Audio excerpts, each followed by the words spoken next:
नमस्कार साथियों, वंदे मातरम, जय गौ माता की। मेरा नाम आकाश और आज मैं आपको मल्टी लेयर फार्मिंग के वर्तमान में जो भी परिस्थितियां तैयार हुई हैं या मल्टी लेयर फार्मिंग से किस तरह के बेनिफिट, किस तरह की फसलें निकल रही हैं या निकलने की तैयारी में हैं, वो सब आपको हम दिखाने जा रहे हैं। तो आइए चलते हैं, शुरुआत करते हैं। ये आपको मैं बताना चाहता हूँ कि पूरा 1.25 एकड़ का पूरा एक मल्टी लेयर फार्मिंग का एक मॉडल है जिसमें हम कई तरह की फसलें यहाँ पर उगा रहे हैं। सो मल्टी लेयर फार्मिंग का मीनिंग तो आप सभी लोग जानते ही हैं। नहीं जानते जो लोग, तो उनको मैं बताना चाहता हूँ कि जैसे हम शहरों में कम जगह में ज्यादा लोगों की रहने की व्यवस्था एक के ऊपर एक घर बना के करते हैं, ठीक उसी तरह से हमारे पास जगह कम थी तो कम जगह में कैसे हम एक के ऊपर एक फसल को उगाकर कम जगह में ज्यादा फसलों को उगाएं, उसके लिए ये फॉर्मूला हमने तैयार किया। और इसमें हम एक जमीन के अंदर फसल उगाते हैं, जैसा कि यहाँ पर मैं बताना चाहता हूँ आपको। यहाँ पर नीचे हल्दी की फसल हमने लगा रखी है, उसके ऊपर जो है पत्ती वाली सब्जी के रूप में यहाँ पर धनिया बो रखी है। फिर उसके ऊपर ये लता वाली फसल के रूप में हमने ये कुंदरू की एक लता वाली फसल लगा रखी है। और इसके बीच बीच में 15x15 पर हम यहाँ पर पपीते की फसल को लगाने वाले हैं, जो इस स्ट्रक्चर के ऊपर जाएगी।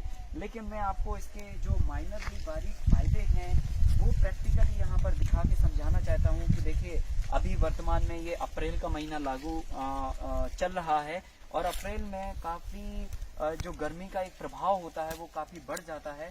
और गर्मी के प्रभाव के कारण जो हम खुले में वर्तमान में जो फसलें लगाते हैं उनमें पानी की तो तकलीफ होती है, साथ ही साथ जो एक तेज धूप का असर होता है, तेज गर्म हवा का असर होता है, तेज जो है ना लू का असर होता है, उसके कारण जो फसलों की जो क्वालिटी है, जो वेजिटेबल की क्वालिटी है वो बिगड़ जाती है और वो क्वालिटी के कारण बाजार में दाम नहीं मिलते हैं और उसी टाइम पे वो सब्जी जो है ना काफी अच्छे दामों में बिकती है। मैं आपको बताना चाहता हूँ लेयर फार्मिंग के एक मेन बेनिफिट्स को, कि जब हम एक लता वाली फसल को लगाते हैं, एक स्ट्रक्चर के ऊपर वाली फसल को लगाते हैं और एक पत्ती वाली सब्जी को लगाते हैं और एक कंद वाली फसल को लगाते हैं, तो सभी फसलें अपनी अपनी जगह पर महत्वपूर्ण रोल प्ले करती हैं। जैसा कि यहाँ पर आप देख पा रहे हैं, हमने पत्ती वाली सब्जी के लिए यहाँ पर कुछ 5, 7, 8 बेड जो है ना हमने धनिया के लगाए हुए हैं। इसके नीचे हल्दी ऑलरेडी है जो जर्मिनेशन की प्रोसेस में है। यहाँ पर हमने करीब 5-7 बेडों में ये मेथी का साग लगाया हुआ है, जो कि लगभग फरवरी महीने तक आपको मिलता है। लेकिन हमने यहाँ पर इसको मार्च में लगाया था 15 के आसपास, और लगभग 15 से 20 दिन के अंतराल का वक्त हुआ है और ये तैयार हो गया। और इसका जो मेन फायदा है वो ये है, आपको प्रैक्टिकली यहाँ पर दिखाना चाहता हूँ कि ये जो पत्ती वाली सब्जी है ये पूरा इसने सरफेस को घेर लिया है। और ये सरफेस घेरने की बजाय पर यहाँ पर वीड्स के सीड्स तो पड़े हुए हैं काफी, लेकिन वो निकलने की हिम्मत नहीं कर रहे हैं क्योंकि उनको कोई जगह नहीं है यहाँ पर।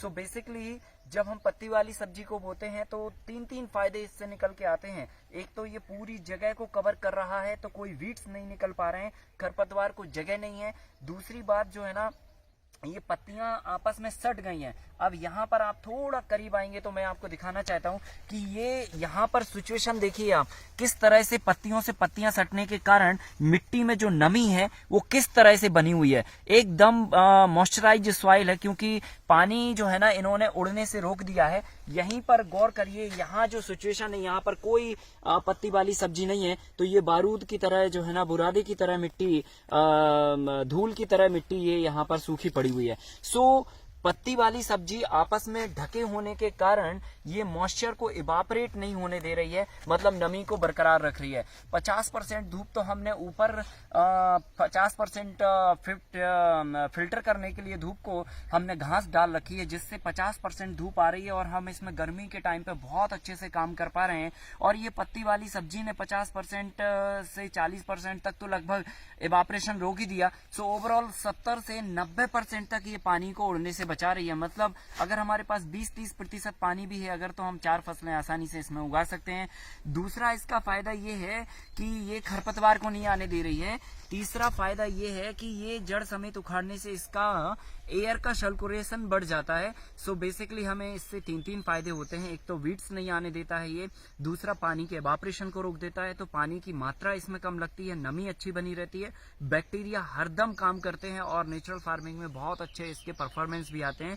और फिर उसके बाद जो है ना ये जब हम इसको रूट समेत निकाल के बाजार में बेचते हैं तो बेसिकली ये धीरे धीरे करके स्पेस खाली होते जाता है, ताकि नीचे की जो कंद वाली फसल है, अदरक, हल्दी, अरबी या जो भी हमने लगाया, वो ऊपर की तरफ आने लग जाए। और मैं आपको एक बात और बताना चाहता हूँ, आज वर्तमान में अभी ये अप्रैल का महीना है और अप्रैल के महीने में मेथी का साग बाजार में मिलना बहुत असंभव टाइप की बात हो जाती है, लेकिन यहाँ पर यह संभव है। और संभव के साथ में जो क्वालिटी यहाँ पर आपको दिख रही है, शायद आपको कैमरे में दिख रही हो, ये जो क्वालिटी है, ये क्वालिटी का साग जो है ना आपको कहीं नहीं मिल सकता है, क्योंकि ये पूरा पोषक तत्वों से भी भरपूर है, गुणवत्ता युक्त भी है और मतलब फ्रेश भी है। सो बेसिकली इसके अंदर, इस पूरे वातावरण के अंदर जो क्वालिटी बनती है, सो जैसे हम अपने रहने के लिए एक वातानुकूलित घर बनाते हैं जिसमें हम अपना, ठीक है, अपना कंफर्ट जोन ढूंढते हैं, ठीक उसी तरह से हमने ये पौधों को अच्छा से ग्रो करने के लिए वातानुकूलित एक घर बनाया है। और इस घर में हमने आर्टिफिशियल तरीकों का इस्तेमाल नहीं किया है, सब कुछ नेचुरल तरीके से सारे रिसोर्सेज को लिया हुआ है। ये बांस है, बल्ली है, लकड़ी है, घास है, ये सारी चीजें आप जो देख रहे हैं ये कुदरत की ये देन है। और इन्हीं सारी चीजों का उपयोग करके हमने ये ढांचा तैयार किया और इतना बढ़िया क्वालिटी वेजिटेबल हम यहाँ पर ले रहे हैं। तो आप भी इसको ले सकते हैं और इसके फायदे आप भी उठा सकते हैं। देखिए यहाँ पर कितनी जानदार क्वालिटी बनी हुई है और मॉइस्चर भी जो है ना हमारा प्रॉपर बना हुआ है। So basically multi layer farming के एक नहीं अनेक फायदे होते हैं। ऊपर हमारी ये लता वाली फसल फलने लगी है, यहाँ पर देखिए ये कुंदरू हमारी आने लगी हैं और धीरे धीरे करके ये पूरे स्ट्रक्चर में तो कुंदरुआ ये फलने लगी हैं। तो अभी जो है ना लता वाली फसल में ये कुंदरू की जो क्रॉप है लगभग अभी 30-40 रुपए 50 रुपए किलो के आसपास में ये रेट दे रही है।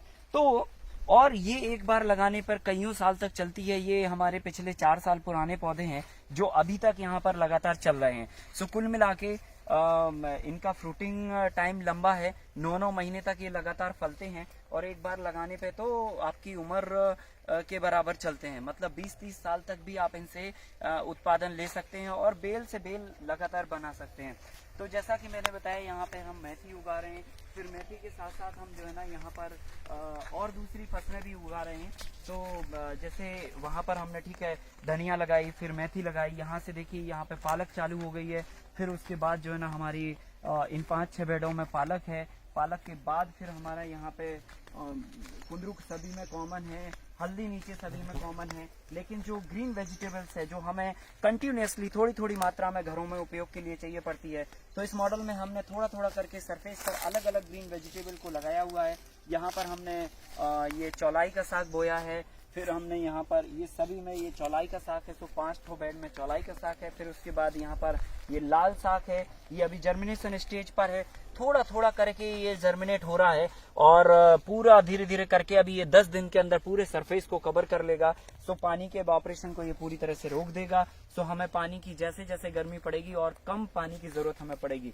तो ये लाल साग हुआ। फिर उसके बाद हमने यहाँ से लेकर कुछ 5 बेड में नोनिया का साग बोया है, जो हल्का हल्का सा खट्टा होता है, टेस्ट बहुत अच्छा होता है और काफी थिक होता है पत्ता और साइज में मेथी के पत्ते के बराबर होता है। तो ये नोनिया का साग है। फिर उसके बाद हमने फिर यहाँ पर रिपीट कुछ धनिया बोया है, फिर इसके बाद हमने राजगिर का साग बोया है और फिर यहाँ पर और अलग अलग तरीके के साग बोए हुए हैं। कुल मिला के ये पूरा एक 1.25 एकड़ का पूरा प्लॉट है जिसमें हमने अलग अलग तरीके की वेजिटेबल्स को बोया है। और यह मॉडल आप चाहें तो एक अर्बन एरिया में अगर आपकी फार्मिंग है तो आप एक लगभग 1 एकड़ से 50 फैमिली मतलब 250 लोगों को रोज का वेजिटेबल का अरेंजमेंट इस मॉडल से कर सकते हैं और हर एक बेड में 4-4 फसलों के कॉम्बिनेशन को भी बिठा सकते हैं।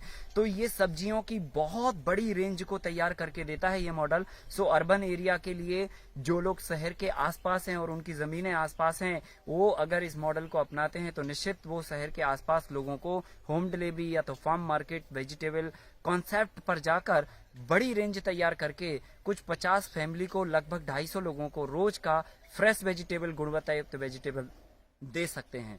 बहुत बहुत धन्यवाद आपको, बहुत बहुत शुभकामनाएं।